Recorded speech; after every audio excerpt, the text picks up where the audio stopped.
Okay, dedication is for my friend's mom, Joan Gross, who passed away about 3 weeks ago. I only found out last week. They've been living in America for many years, and I grew up with the two youngest sons, and the mom was a very generous, kind, non-judgmental lady. And I've got something that I want to share here about on the last. I said the word judgmental, non-judgmental, and from the book that we've been talking about, I found something What's today the book called? I can't see.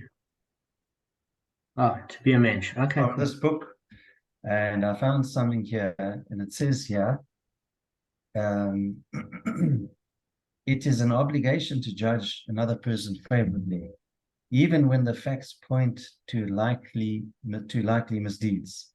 This seems to contradict the Torah's command to always search for and speak the truth and to distance oneself from falsehood, or even something that has the appearance of a non-truth as it is written. Okay, then I found something else here. Um, Society is primarily interested in character and personality. The same attribute of righteousness which dictates that a judge should ignore personalities and only judge the facts of the case also dictates that society should weigh all of the possible circumstances which advocate in favor of the personalities and their character. And it says, and this is in Pirkei Avot, um, do not be quick to pass judgment on your friend. Judge your friend favorably. This is the same attribute of righteousness, which, when applied to the social construct, says, do not judge your fellow until you are in his place, or as some people say, are in his shoes. Okay, so I just wanted to mention that. And it's not easy. We all have to always be conscious of this, and not to jump to conclusions, and see the big picture. We shouldn't judge anyway, because we shouldn't be judging, and we don't want other people to judge us unfavorably either. So True, that's what I wanted to say. true. Well, Kev, I think if we apply your words honestly, and we live in a world where we're less judgmental of others and others are less judgmental of us, you're not going to have marginalization, and we're going to see a lot more tolerance. I don't mean, you see, we're not talking lefty tolerance where Yeah, you have to tolerate somebody else's point of view when they jam it down your throat, or right wing tolerance in the same manner, but a tolerance where you could actually have a logical discourse based on evidence and rationality and come to some sort of conclusion of where you agree and where you disagree and not get emotionally attached. And unfortunately, a lot of people on every side of the equation feel that there's a righteous indignation. How dare you don't adhere to their particular rights? I just yeah. want to end off on one thing that I learned from Rabbi Ran Khan. I'll never forget. He's mentioned, I think he mentioned that Rabbi Akiva Tatz was also discussing this in his Parsha share. We're living in an era, Arthur, this is very important, even if you don't gain anything else from the share, is that back in the day, we were all part of tribes. It was tribalism. And what would happen is you would have a particular role in the tribe, and that role in the tribe would be to contribute to others in your unique way. If you were an excellent hunter, that was your goal. If you were involved with weaving, it was generally for the woman and not like, but if you had an exceptional skill, that was your contribution to the tribe. And how you identified yourself is what you did for others. How you identify yourself now and how you get your meaning is how others identify you. Meaning, my feelings are not acknowledged unless you acknowledge my identity. Today I'm feeling a little bit more female. I need you to acknowledge me in this particular way. Tomorrow I might be feeling more male. So that sort of identification is what you can give to me. I want you to acknowledge me. I want you to give to me. And in the old days, identification is what could I give to you? How would I donate to the tribe of my excellent skills and resources and my efforts?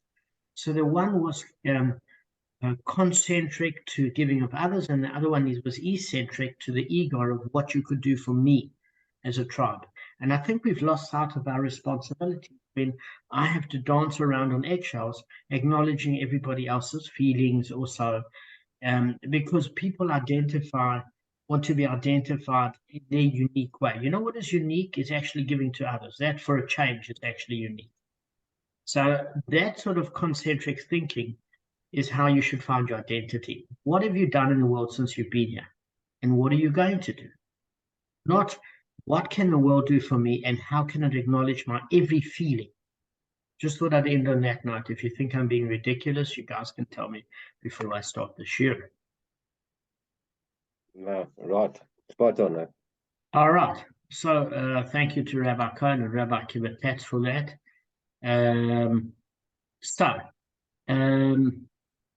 All right. So this is the case. Is going forward, I've had an analysis of what we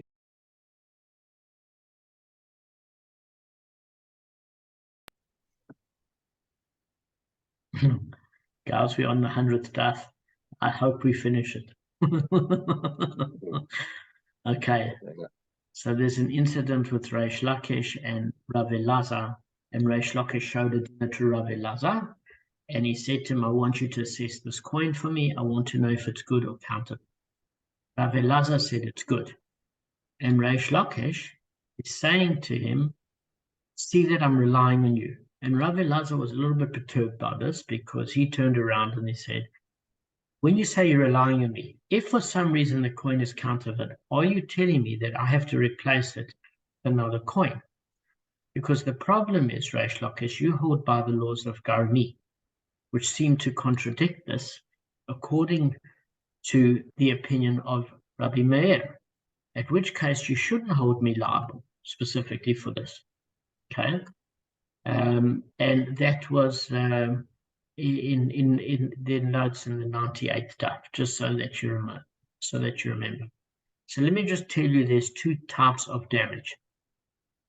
The one damage is if I take a coin and I steal it out of your pocket, or take 100 Rand note and I steal it out of your pocket.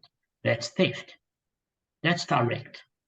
Then there's something about causative damage. If I give you a piece of advice and you following my advice, you bet on a horse and you lose the money at the races. And I said, this horse is a winner and it dies of syphilis at the starting gate.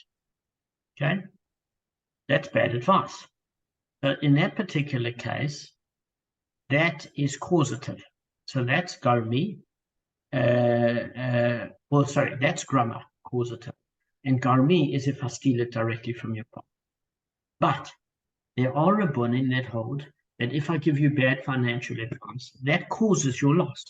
And one of them is Rabbi Meir, which I personally understand. If I give you advice and you come to me as a financial consultant and what I do costs you money, you should be able to take me to court in certain circumstances. So Rav Elazar is saying to Reish Lakish, are you telling me that you hold by the laws of Garmi, according to Rabbi Meir, meaning that if I give you bad advice on this coin, that you're going to hold me liable? That's what we're talking about, guys. Okay. But it can also set a precedent where people become reluctant to give valuations or anything or advice because they could be held responsible. That's the problem. That's absolutely correct. But there are certain professions where you can't navigate away from it. But then Gavin brought up a very good point. Then don't charge. One of the issues is charging for advice. If you charge for advice, it means you are an expert. So firstly, if you're novice, you're held accountable because you shouldn't be charging. And if you are charging, you're held accountable for professional advice. In certain fields, like the medical field, people are coming to you for your expertise. What are you going to do when you go to a doctor and you want to find out what's causing a bit of sleeplessness or whatever? Are you going to go there where he keeps stum and he says to you, oh, I can't give you a diagnosis, and why when you're swallowing, it feels like you're swallowing a laptop? My colleague will tell you it's tonsillitis, but I can't say anything. You can say, well, what am I going to do with that? Because on the basis of you writing a prescription for a moxil for tonsillitis, I can remedy the situation. Without that, I'm not going to get better. So all professions are based on advice and applications of that advice. So you are setting a precedent, and I think that precedent is good. Okay. But Damon, Yeah.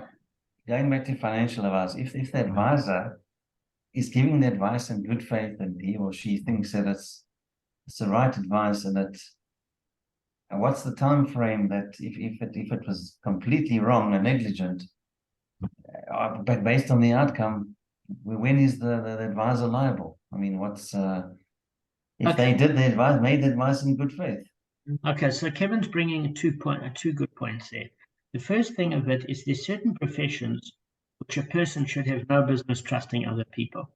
And that is anybody that's telling you, a stockbroker that's telling you to invest in the stock market. Truth of it is there's a few people that are controlling the markets, and certain people that, like Warren Buffett, that are immune and have long-term investment goals. But the problem is that nobody really knows what they're doing in their market. They might know more than others, but nobody foresaw the 2008 crash. For example, nobody saw many of the other latent crashes. So that sort of industry is fraught with legal cases, and the industry has managed to get itself and wangle itself out of trouble again and again by just saying that you can seek that advice, but that broker is not really liable. So I certainly put my money there in an industry where you've got no legal recourse. That's number one, Kevin. Number two, in terms of advice, there are other sorts of advices at which you can hold somebody liable. So, for example, if you're looking for medical or life assurance, when that person says you are covered, but he has, for example, said, listen, you don't have to disclose everything that's wrong. And then based on that non-disclosure, there's non-payment. At the end of the day, you've got a heck of a problem. Whether or not you can sue him is depending if you've got the evidence of him perjuring himself on evidence that he wrote to you to the contrary. But there's certain industries of predictive nature that are difficult. There's certain industries that are preemptive in nature, which are not difficult. What do I mean? If you lie on a medical application and you're overseas and you want insurance coverage and you get diagnosed with that pre-existing condition having exacerbated the medical situation that landed you in hospital, you will not be covered. And that is known in the technical terms as stupidity by non-disclosure. So in that failure to disclose has created that responsibility, and that failure for the insurance professional to advise correctly holds a certain level of responsibility. But any predictive measure which has to be looked at with a certain degree of skepticism and scrutiny. Okay? So let's get back to the Gemara. So what Rabbi Elazar is saying to Reish Lakish is, you hold by the laws of Gami of Rabbi Meir. So so they want to clarify with each other their opinion. So is this not to say that only Rabbi Meir who judges Gami and we do not hold with him? In other words, Reish Lakish said to him in reply, no, what I meant with the statement is that Rabbi Meir judges the law of Gami and we do hold with him in this matter. So basically, Rabbi Elazar and Reish Lakish were looking at saying, look, where do we go in this thing in terms of responsibility? And they both ended up saying that in agreement, they hold by Rabbi Meir the fact that he judges this particular case of financial assessment on the laws of Gami. I mean, it's causative.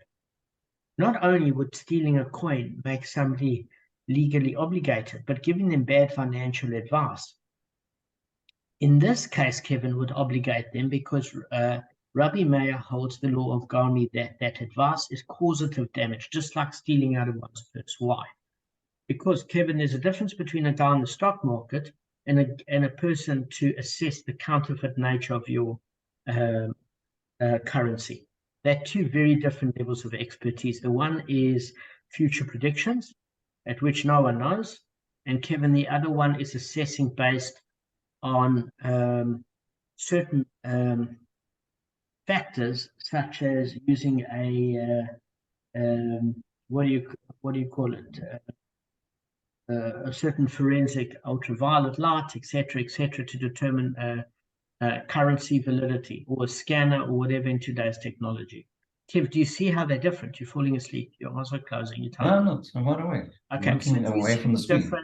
Do you see the difference in terms of currency responsibility? If I take a 200 shekel note and I give it to an expert, and he says to me this currency is legitimate, and he charges me 10 shekels to assess 200 shekels. And it turns out that if I accept it from Ishponi before he hands it over to me, this payment, I've done it based on this 10 shekel cost to assess that that currency is valid. Now, if I accept it and the money turns out to be a fake, then this person should be responsible according to Rabbi Meir, because this was a professional person who charged a fee to examine the currency to check it was not counterfeit. That is very different to somebody predicting the future on the stock market. Do you see the difference? Okay, let me give you another. I'll give you another example. This is a hectic one.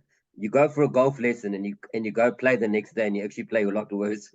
That often happens. Sorry, it's the hardest game in the world. That you can go for lessons and they completely muck up your game. It's not their fault. Carry on, Damon. Just wanted to give you a bizarre by the example. way, firstly, that's funny, and I've had this in Israel because the person I'm staying with has a pool table, and I was playing reasonable, and I'm now playing a fortune better. But before I played better, I played absolutely worse because I was now focusing on every element.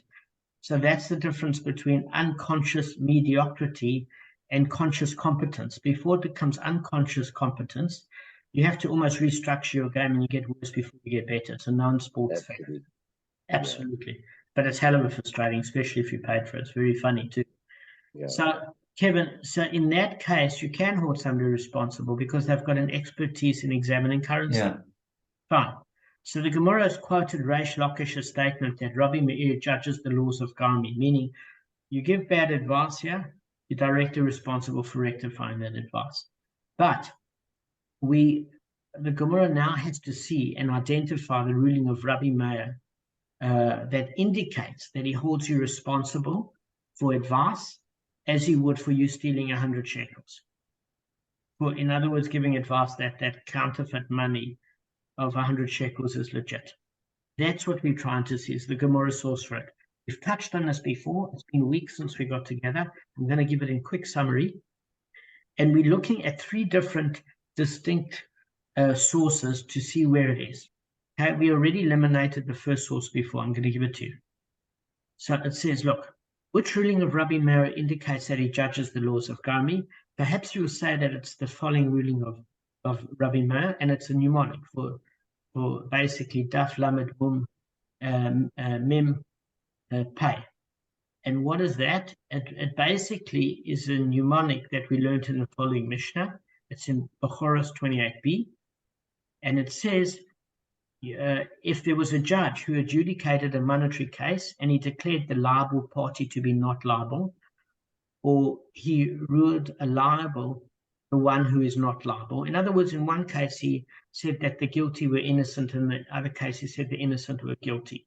Or if he declared tamei, impure, that which is pure, tahor, or ruled that tahor, pure, that which is tamei, impure.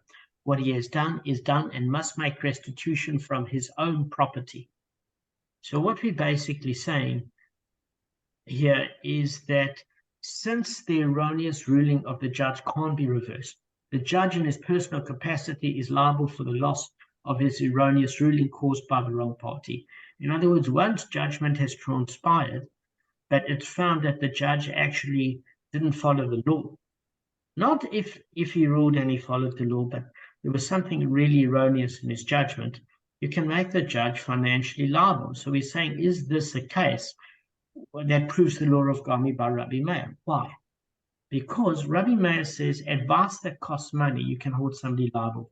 It's like stealing money out of their pocket. The other rabbis don't. They considered it groma, indirect. Me advising you is not an action, it's verbalization. In other words, it's not like stealing out of your pocket. So firstly, let's look at the cases. You're talking about the guilty, somebody that's guilty is judged innocent, or then if somebody is guilty and they're judged innocent, then then basically the litigant that you take to court for having damaged your property, if he's innocent, now you don't get financial restitution. And if the judge ruled in that way and he's contravening the law, the judge, he has to pay you. The same is true if the innocent is judged guilty. If somebody innocently was taken to court and the judge found him guilty, but in fact he contravened the law, he has to make a restitution by reimbursing that innocent person that was judged guilty. So you're saying, well, what's this case with Tameh and Tahor, pure and impurity? How does it cost money? Because please bear in mind, for a concept, you can't sue for money.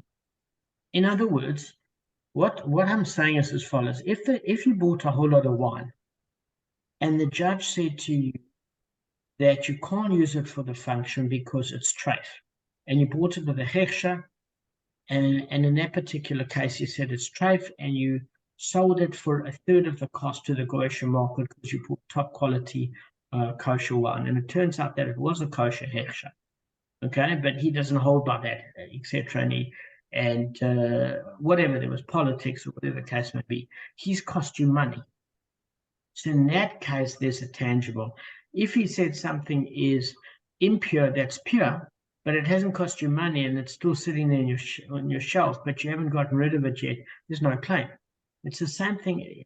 So you're saying, what happens if something's pure and it's actually impure, but he said it's pure? How does it cost you money? Because if he said it's pure and it's impure, if you've taken that stuff you deem pure based on his decision and you pushed it amongst other kosher food and you were catering a wedding, all the food is treif. Now, all that other money that you spent on the other food is sullied, and therefore it's a cost. So in all these cases, the judge, by his erroneous decision, has cost you money. So this is proof that Rabbi Meir holds that for that erroneous legal decision, he owes the wronged party money. So that would seem that a judgment of wording is judged as garmi, direct damage, as if he took the money from that person and burnt it. Okay? Whereas the others say it's grom, it's indirect, it doesn't matter, it's just judgment, not something you can sue. It's not like somebody actually stole from your house. So they're saying maybe that's the proof. And the answer, guys, is that it's not so.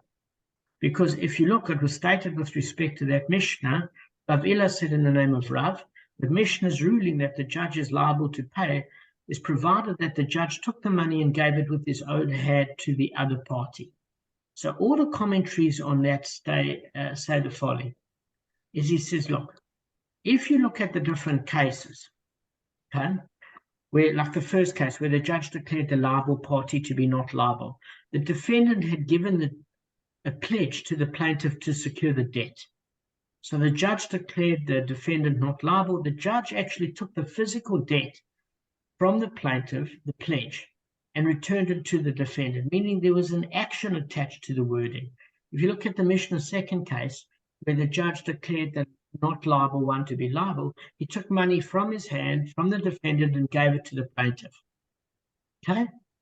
So in other words, there was a physical action that was associated, where he made it, he said it in writing, or he took and he gave them a debt. There was something in writing, there was some physical action that followed the declaration that made it garmi. So that's not a proof for Rabbi Meir. And if you're saying with regards to the food, what did he do?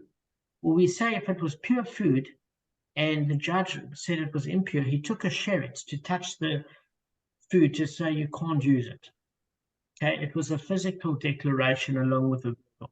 And therefore the food from being pure has now become impure. And then when a case where it was the other way around, it's impure, it was an act of direct physical damage because it was mixed with pure food. So now that all that food was rendered useless. So we're saying that's not a proof. The proof is that when a physical action is followed by wording, that's the law of garmi, meaning it's the causative damage of the action and not of wording. So that would constitute agreement with all the other Tanoim, not just Rabbi Meir. So that's not a proof of Rabbi Meir that just wording, you can have a case against somebody that costs you money, as if you stole, as if there was a physical action that accompanied the loss. So the Gemara says, okay, maybe there's another. Let's go to a different Mishnah, and let's look at a Mishnah that we learned in before. So if one gives wool to a haberdashery shop, and the dyer that you give it to, and you tell him, look, I want you to dye it red, and he dyes it black, or you give it to him and you say to him, dye it black, and he dyes it red. Whatever color you tell him to dye, he dyes it the wrong color. That's the bottom line. Rabbi Meir says he pays the owner the value of the wool. So what does that prove? Is that the Gemara's understanding at that point is that since the dye doesn't take hold immediately when the dyer places the wool in the boiling vat, but only maybe after 2 or 3 days, the dyer's act of placing the wool in the vat with the wrong dye constitutes only causative damage. Now that's according to Tosfot. So we're learning a different rule here. So we learned here 2 rules of causative damage, Garmi. The one rule is that wording isn't an action, and therefore many don't hold that advice is suable. Second one is if there's a delay in the process, there's a problem. So we learned this in Sanhedrin, Gavin, that if we tie somebody to, when the tide is out, to the pier, and we say, listen, I hope you have fun. The tide's coming in 2 hours, and the guy drowns. The tide drowned him. We didn't drown him. We never held him underwater. We waited for time to take its course, and so it did, and it drowned him indirectly. So therefore, you're not liable to the death penalty by earthly court. Heavenly court will hold you responsible. That's grammar, indirect. So we're saying here with the dye, it takes a few days for it actually to be absorbed into the wool. And therefore, even though not only did he misunderstand instructions, but the action that he took actually took a few days to take effect. So that mistake was only relevant days after. And therefore, because there was a distance in time between the actual instruction, the beginning of the dyeing process, and the end, then basically all the other Rabbonim would say there's no liability in that case because sufficient time has passed. It's not direct. It's indirect. It's grammar. But Rabbi Meir says you are liable. That's why if the person that did the dyeing dyed it the wrong color, he has to replace the wool that he damaged, which proves that Rabbi Meir says we judge by the laws of Garmi, even with the delayed process of dyeing. So we say this is a proof. Okay? You understand why we say it's a proof? Now there's a counter argument to that, and the Gemara rejects it. It says this isn't a case of Garmi, for he does the damage with his hands. What does he mean? Is that, look, at the end of the day, if you put the wool in the vat and set the dyeing process in motion, the action of physically putting the wool into the vat has caused the damage. That's what's caused the damage. Because even if it transpires at a later date, or even if it takes a bit of time, had you not taken the physical action of pulling the wool to the dyeing pot, where it was boiling, etc., then nothing would have happened. It would have got there by itself. So that's considered the garmi that all the rabbis would hold because of the direct action of putting it in. You get what I'm saying? So they're holding you liable on that point. So we're saying, where do we find a Gemara that proves that wording damage or delayed gratification damage or things like that, Rabbi Meir says one is liable, and that's called Garmi direct damage, of which one has to pay. So we're saying it's in the following Mishnah that we learn this, and the Mishnah is Kilayim chapter 7 verse 4, and it says, rather it is the following ruling of Rabbi Meir that demonstrates that he judges the laws of Garmi. For it was taught in a brisa, if a vineyard wall was breached, the owner of the field says to the owner of the vineyard, wall up the breach. If it was repaired after it was breached, okay, again, he says to him a second time, wall up the breach. And then if the owner of the vineyard abandoned the breach in the wall and didn't wall it up, he has therefore rendered the grain unfit, and is responsible for any loss incurred by the owner of the grain. So what he's saying is this is your proof, because his failure to take action has led him legally responsible. Again, his failure to take action has led him legally responsible. So you can't say it's an action on the part of the one party to, it's not as if you planted it, the vineyard with the grain, and therefore you caused kilayim. They were separated by a wall. The minute that wall was breached, in that particular case, it breached maybe because of a weather condition. Your failure to fix it, which is a non-action, has caused you to be legally liable under the laws of Gami. And that's the proof that Rabbi Meir holds the laws of Gami responsibility. So just to examine the case, I'm just going to give you a bit of detail because we've got like 9 minutes left, is that basically, if you've got standing grain in a vineyard and they're planted within 4 amos of each other, and they're not separated by a wall, it's fine, guys. It's rendered unfit as kilayim on the vineyard if there is space that isn't sufficient. In other words, if you have got more than 4 amos or more, you're absolutely fine. But if it's less, and they are going to grow together to a certain point, it becomes kilayim of the vineyard. But up to 4 amos, you're good. Now, what we're going to be learning in Bava Basra at a certain point in 26a and 2a is that there's 2 adjacent properties, and you want to plant a field of grain, and the neighbor wishes to plant a vineyard. The reason why it's the obligation of the owner of the vineyard, the owner of the grain field, to distance himself the 4 amos is because vineyards are worth more than fields of grain. So therefore, because the vineyard is the one that generally grows and creeps, and a grain grows up, and because of the worth of the vineyard, it's the vineyard's responsibility to lose 4 amos worth of land in order to separate kilayim, or he can build a wall. So the owner of the grain field can plant his field up until the boundary between the 2 properties, and it's the vineyard owner that's got that responsibility. Now, what happens is, if the wall is breached, it's now the vineyard owner's responsibility, because the whole reason you build a wall is that you don't want to have financial losses. Because what happens is that the grain grows an issue. If you take an issue here of, dilution, let me give it to you like this.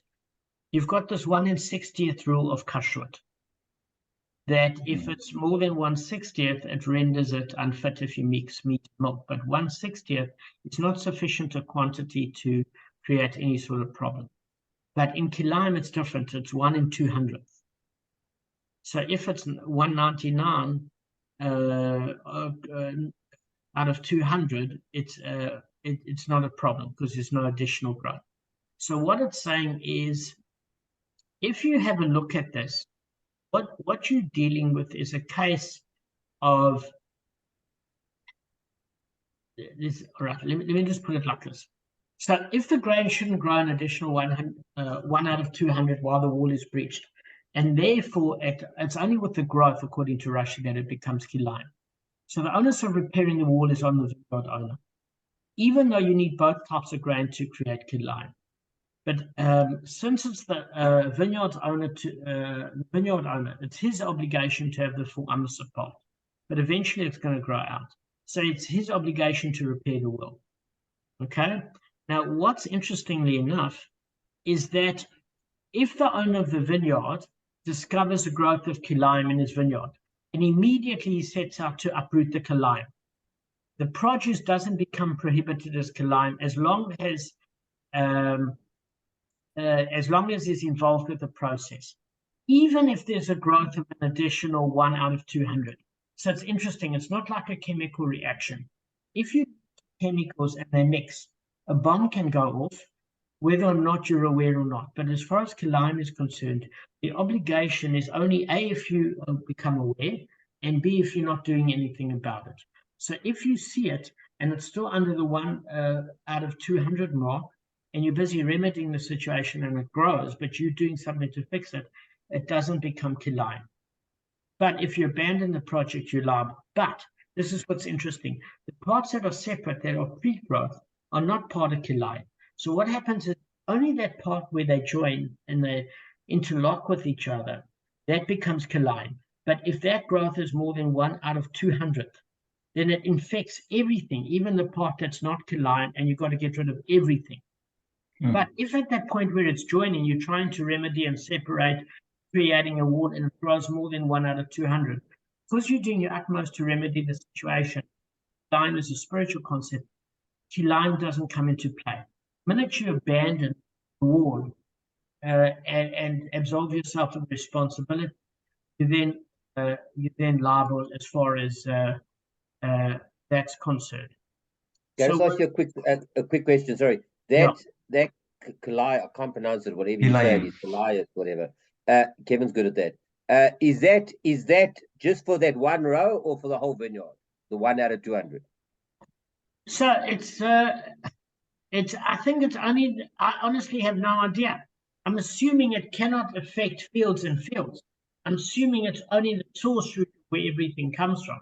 But the point of it is, I have no idea. The point of it is either way you're going to lose thousands, because if only the top intersects and you lose kilometers of field, it's still a huge loss. I don't know if the rest of the field and vineyard becomes prohibited. I have no idea. No, but I'm saying, is the 1 out of 200 considered? Is it taken from the whole field? No, I'm looking at it from the other way around. Is it taken from the whole field? So you protect it because in all probability, if it's just touching the one row, right, where the two fields join, and you got a massive vineyard, it's going to be less than 1 in 200 out of the total vineyard. No. I don't think they take the whole vineyard into account. What they do take is the source of growth. So in other words, there's a whole field. They just take the point at which they start to join. But even if it joins a little bit on the top, you're still losing all of that sourcing, which is not kilayim, if the top becomes a mixture of more than 1 out of 200. In other words, the non-kilayim part gets infected, but not for the whole of the field. But it's still like, in other words, if just 1 out of 200, it's less than 1%. It's 0.5%, Gavin. Literally 0.5%. If a 0.5% on the top touch, it infects everything else. So that's still a huge loss of 0.5% in ratio. Whatever the ratio is, the part that's touching to its source, it's 0.5%. It's a fortune. So what's happening in that particular case is failure to get involved and breach the wall has actually caused the damage. And there's non-action is the whole point at which we said is the issue, because in those previous cases of the judges and the cauldron and that, there was a human action which everybody said made you responsible, and all the Tanaim agree that Garmi is for anything that you cause in terms of direct action. This was inaction that caused a loss, same as verbal, which is an inaction of sort.